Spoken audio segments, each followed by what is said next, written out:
মূর্তিটির দিকে কিছুক্ষণ তাকিয়ে থাকলেই ঝিম ধরে যায় মাথায়, অবশ হয়ে যায় পুরো শরীর। কিছু তো রয়েছে মূর্তির পেছনে। কালো একটা লম্বা মূর্তি, এক চোখ ভাঙা। অনেকের মনে হলো সেই ভাঙা চোখে রয়েছে আসল রহস্য।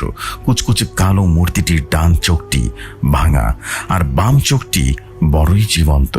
তাকিয়ে থাকা যায় না সেই চোখের দিকে। পশ্চিম আফ্রিকার দেশ ঘানায় আকরা শহরে একটি অ্যান্টিক দোকানে এটি প্রথম দেখেছিল অনেক।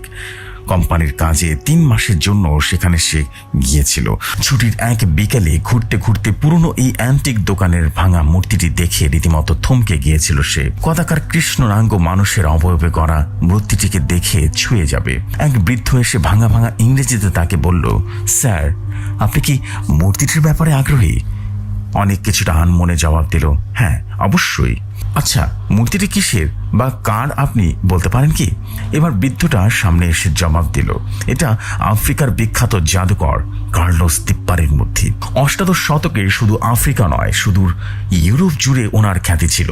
জাদুর পাশাপাশি উনি ভুডু কালো জাদুতেও রীতিমতো পারদর্শী ছিলেন। ভুডু জাদুর দ্বারা তিনি মানুষের আত্মাকে কয়েদ করতে পারতেন, তারপর তাকে দিয়ে সমস্ত কাজ করিয়ে নিত।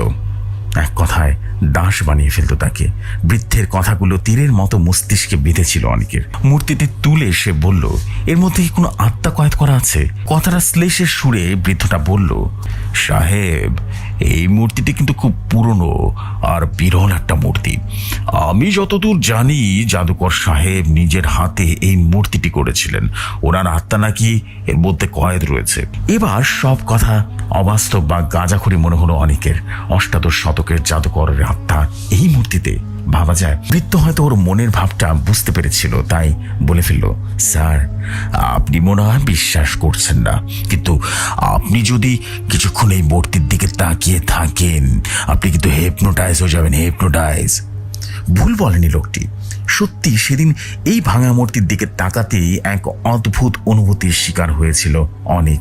অবশ হয়ে উঠেছিল তার সারা শরীর, যেন নিজের শরীর নিজের উপরে ক্ষমতা হারিয়ে ফেলেছিল। মনে হচ্ছিল তাকে নিয়ন্ত্রণ করছে অন্য কেউ।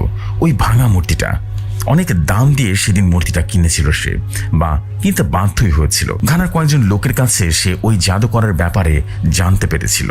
সবাই তাকে ভুডু সম্রাট হিসেবে চেনে। নিজের সময় কার্লোস দিপ্পার নাকি অনেক শ্বেতাঙ্গনের দাস বানিয়ে ফেলেছিল ভুডু জাদুর মাধ্যমে। পরে তৎকালীন ডাচ সরকার কার্লোসকে গ্রেফতার করে মৃত্যুদণ্ড দিয়েছিল। আর কথিত আছে ফাঁসির আগের দিন রাতে নাকি কার্লোসের মরদেহ আবিষ্কার করে জেলে। মনে করা হয় সে নাকি তার আত্মাকে ভুডু বিদ্যার মাধ্যমে অন্য জায়গায় বন্দি করে ফেলেছিল। দমদমে নিচের ফ্ল্যাটে বসে মূর্তিটা নেড়ে চেড়ে দেখছিল অনেক। জীবন্ত বাম চোখটা এতটাই জঞ্জল যেন পুরো পৃথিবীটা রাজত্ব করার শক্তি লুকিয়ে রয়েছে সেখানে। অফিস থেকে ফিরে মূর্তিটা নিয়ে বসেছিল সে। আজ অফিসে অনেক ঝামেলা হয়ে গেছে। বস মিস্টার সেন তার উপর প্রচন্ড ক্ষেপে গেছে। প্রজেক্ট সাবমিট করতে দেরি হওয়ার কারণেই এই রাগ। কাল হয়তো চাকরি চলে যেতে পারে তার। মূর্তিটাকে দেখতে দেখতে এক অদ্ভুত আইডিয়া খেলল অনেকের মাথায়। সে কি একবার এই ভাঙা মূর্তি দিয়ে নিয়ন্ত্রণ করার চেষ্টা করবে মিস্টার সেনকে? কথাগুলো মনে হতেই নিজের উপরে হাসি পেল অনেকের। কোথাকার কোন পুরনো মূর্তির অন্ধবিশ্বাসে সে এসব আবোল ভাবছে। মূর্তিটা রাখতে গিয়ে হঠাৎ তার কানে কিছুটা আওয়াজ এলো। কি যেন ফিসফিসিয়ে বলছে, অচেনা ভাষায় উচ্চারণ করছে কিছু মন্ত্র, যার অর্থ নেই অনেকের। কিন্তু সেই মন্ত্রের বলে জেগে উঠেছে তার মস্তিষ্ক। বারবার করে সেখান থেকে বেরিয়ে আসছে একটাই কথা, অনেক, তুমি পারবে, তুমি পারবে। মিস্টার সেনকে তুমি নিয়ন্ত্রণ করতে পারবে। শুধু মিস্টার সেনকে নয়, এই পৃথিবীকে, পুরো পৃথিবীকে তুমি নিয়ন্ত্রণ করতে পারবে। পরদিন অফিসে আশ্চর্য কোন জাদুবল নিয়ন্ত্রণ করলো মিস্টার সেনকে। চাকরি যাবে অবস্থা তো দূরের কথা, প্রমোশন পেয়ে গেল রীতিমতো। ভাঙা মূর্তিটা শুধু একবার সে দেখিয়ে দিয়েছিল মিস্টার সেনকে। অফিসের সবাই রীতিমতো অবাক হয়ে গিয়েছিল এটা দেখে, যে কিভাবে অনেক নিয়ন্ত্রণ করছে রাশ ভারী মিস্টার সেনকে। রাতে বাড়ি ফিরে রীতিমতো আনন্দে আত্মহারা হয়ে গেল অনেক, এবং বুঝতে পারলো তার হাতে রয়েছে এই পৃথিবীকে নিয়ন্ত্রণ করার এক মহাশক্তি, কার্লোস দিপ্পার ভুডু ম্যাজিকের শক্তি, যা দিয়ে সে রাজত্ব করবে এই পৃথিবীতে। কিন্তু এই ভাঙা মূর্তির পিছনে যে ভয়ঙ্কর অভিশাপ লুকিয়ে আছে সেটা কিন্তু তার জানা ছিল না। পরদিন অফিস থেকে ফেরার সময় রাস্তায় কোয়েলকে দেখে রীতিমতো চমকে গেল অনেক। সিঁদুর শাখা পলা পরিহিত কোয়েলকে একেবারেই চেনা যাচ্ছে না। কোয়েলের বিয়ে হয়ে গেছে, প্রায় 2 বছর ধরে যোগাযোগ নেই ওদের। এক সময়কার প্রেমিকাকে এভাবে দেখে রীতিমতো ধাক্কায় খেলো অনেক। কাছে এসে বলল, কি খবর কোয়েল, কেমন আছো তুমি, বিয়ে কবে হলো তোমার? অনেককে দেখে রীতিমতো চমকে গেল কোয়েলও। 2 মাস হলো, ভালো আছি, তোমার কি খবর অনেক? এরই মধ্যে একটি যুবক কোয়েলের পাশে এসে দাঁড়িয়েছে। যুবকটি অনেকের চেনা, যুবকটিকে দেখেই বোঝা যাচ্ছে অভিষেক। যুবকটিকে দেখিয়ে কোয়েল বলল, অভিষেককে তুমি আশা করি চেনো, ওর সাথে আমার বিয়ে হয়েছে। কোয়েলকে মিষ্টি গলার সুর যেন কাঁটার মতো বুকে এসে বিঁধল অনেকের। এই অভিষেকই ছিল এক সময়কার বন্ধু। কোয়েলের সাথে অনেকের প্রেমের ব্যাপারটা সব সময় জানতো সে, তারপরেও সে বিয়ে করলো কিভাবে তাকে। কেমন আছিস অনেক? সরি, তোকে আমার বিয়েতে আমন্ত্রণ করতে পারিনি, আসলে তোর কথাটা মাথায় ছিল না, অনেকদিন ধরে দেখানি তো এই জন্য। রাগে অনেকের মাথা রীতিমতো জ্বলে উঠল। তা সত্ত্বেও নিজের রাগ লুকিয়ে দুজনকে শুভেচ্ছা জানিয়ে সরে পড়ল অনেক। কোয়েল অভিষেক দুজনেই তাকে দেখে অস্বস্তিতে পড়ে গেল। বেশ বুঝতে পারলো অনেক কোয়েলকে সে ভুলে গিয়েছিল। এক সাধারণ ব্যাপার নিয়ে ঝগড়া লাগায় আলাদা হয়ে গেছিল দুজনে। আজ এতদিন পর তাকে দেখে রাগ হওয়ার কথা নয়, কিন্তু অনেকের বর্তমান পরিস্থিতিটা এখন অন্যরকম। সে বদলে দিতে পারে সবকিছু। প্রতিশোধের আগুন জ্বলে উঠল তার মাথায়। কালো ভাঙা মূর্তিটা বের করে বিকৃতভাবে হাসতে লাগলো সে। কোয়েল প্লিজ, আমার সাথে একবার দেখা করবে? ফোনে অনেকের আকুতি মিনতি শুনে না করতে পারল না কোয়েল। ঠিক আছে, শুধু একবার তোমার সাথে দেখা করব। ঠিক আছে, বলো কোথায় আসবো? রবিদার কফি শপে এসো, ঠিক সন্ধ্যা মিলতে 7টার সময়। আমি অফিস থেকে সোজা চলে যাব ওখানে। কোয়েল রাজি হয়ে যাওয়ায় ফোনটা রেখে ব্যাগ থেকে সেই ভাঙা মূর্তিটা বের করলো অনেক। আজকে সে এই মূর্তির শক্তি দিয়ে বশ করে ফেলবে কোয়েলকে, ছিনিয়ে আনবে অভিষেকের হাত থেকে। এসব ভাবতেই আবার তার কানের সামনে বাজতে শুরু করলো সেই অচেনা ভাষায় মন্ত্র উচ্চারণ। অনেকের শরীরটা শীতল হয়ে গেল, সজাগ হয়ে উঠল তার মস্তিষ্ক। আমার কথা একবারও মনে পড়ে না কোয়েল? আমাদের একসাথে সময় কাটানো, খাওয়া দাওয়া, সিনেমা দেখা, কিছুই মনে পড়ে না? কফি শপে কোয়েলের হাতটা চেপে ধরে এত কথা বলল অনেক। রাগে হাতটা ছাড়িয়ে দিয়ে কোয়েল বলল, না, মনে পড়ে না। তুমি একটা নোংরা অসভ্য ছেলে, নোংরা মেয়েদের সাথে থাকো তুমি।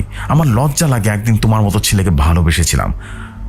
আজ এখানে এটাই বলতে এসেছিলাম যে আমি তোমাকে অনেক ঘৃণা করি। এসব শুনে রীতিমতো রেগে গেল অনেক। ব্যাগ থেকে বের করলো সেই ভয়ঙ্কর অস্ত্র, সেই ভাঙা মূর্তি। টেবিলের উপরে সেই মূর্তিটা রেখে সে নিজের রাগ লুকিয়ে বলল, প্লিজ আমাকে ক্ষমা করে দাও সোনা, এই দেখো তোমার জন্য কি নিয়ে এসেছি। মূর্তিটা তুলে ধরলো তার সামনে, কিন্তু কোয়েল সেটার দিকে তাকালো না। এবার রাগে অনেক কোয়েলকে চেপে ধরে সেই মূর্তিটার দিকে ঘোরাতে লাগলো। কোয়েল এক ঝটকার মুহূর্তেই সেই ভাঙা মূর্তিটা তুলে আঘাত করলো অনেকের মাথায়। ফিনকিদের রক্ত বের হয়ে মূর্তিটির চোখে সেই রক্তের ছোঁয়া লাগতেই অনেকের মাথায় একান্তভূত অনুভূতি হলো। আশেপাশের সবাই ছুটে এলে কোয়েল সুযোগ বুঝে কফি শপ থেকে পালিয়ে যায়। হাসপাতালে মাথায় ব্যান্ডেজ করে ক্ষত স্থানটি পূরণ করা হলেও অনেকের মাথায় সেই অদ্ভুত অনুভূতিটা এখনো হয়ে চলেছে। সেই অচেনা মন্ত্রের উচ্চারণটা এক নাগারে চলছে। বাড়ি ফিরে সে বিশ্রাম নিতে শুরু করেছে, কিন্তু সেই আওয়াজ এখনো তার পিছু ছাড়ছে না, আর ছাড়ছেই না। অস্বস্তি বোধ করছে সে, এবং সে তার মাথা চেপে ধরলো খুব শক্ত করে। আর পারছে না, মনে হচ্ছে সব কষ্টের মূলে সেই ভাঙা মূর্তি। ব্যাগ থেকে মূর্তিটা বের করলো সে, রক্তমাখা মূর্তিটাকে চিৎকার করে বলল, চুপ। কিন্তু কিছুতেই বন্ধ হচ্ছে না। সেই মন্ত্র উচ্চারণ হয়ে চলেছে, এক নাগারে হচ্ছে। ছুঁড়ে ফেললো সেই মূর্তিটাকে অনেক। এরপরেই ঘটলো এক অলৌকিক ঘটনা। রক্তমাখা মূর্তিটা ধীরে ধীরে মানুষের আকার ধারণ করলো। কৃষ্ণাঙ্গ বেটে একটা চোখহীন মানুষের রূপ ধারণ করলো। ক্রমাগত অচেনা ভাষায় বিড়বিড় করে বলে চলেছে সেই মানুষ। মুখে ঝুলে রয়েছে পাশবিক শয়তানি হাসি। ভয়ে চমকে উঠল অনেক। ধীর পায়ে তার দিকে এগিয়ে আসতে লাগলো সে মানুষটি। অনেক পালাতে চেষ্টা করলো, কিন্তু পারল না। মানুষের কাছে এসে গলা চেপে ধরেছে তার। প্রচন্ড ব্যথায় দম বন্ধ হয়ে যাচ্ছে রীতিমতো অনেকের। এবার সে শুনতে পেল মানুষটি ভাঙা ভাঙা ইংরেজিতে বলছে, আমি তো রক্তের স্বাদ পেয়েছি, এবার তোর আত্মাকে আমি চাই, তোর আত্মাকে বলি দিতেই হবে আমার কাছে। অনেকের শরীর থেকে বেরিয়ে এলো তার আত্মা। সেটা প্রবেশ করলো সে মানুষের ভেতরে। অনেকের আত্মাকে হজম করে গায়েব হয়ে গেল সেই মানুষটা। পড়ে রইল অনেকের নিথর দেহ। তার আত্মা এখন কয়েদ হয়ে গেছে কার্লোস দিপ্পার কাছে।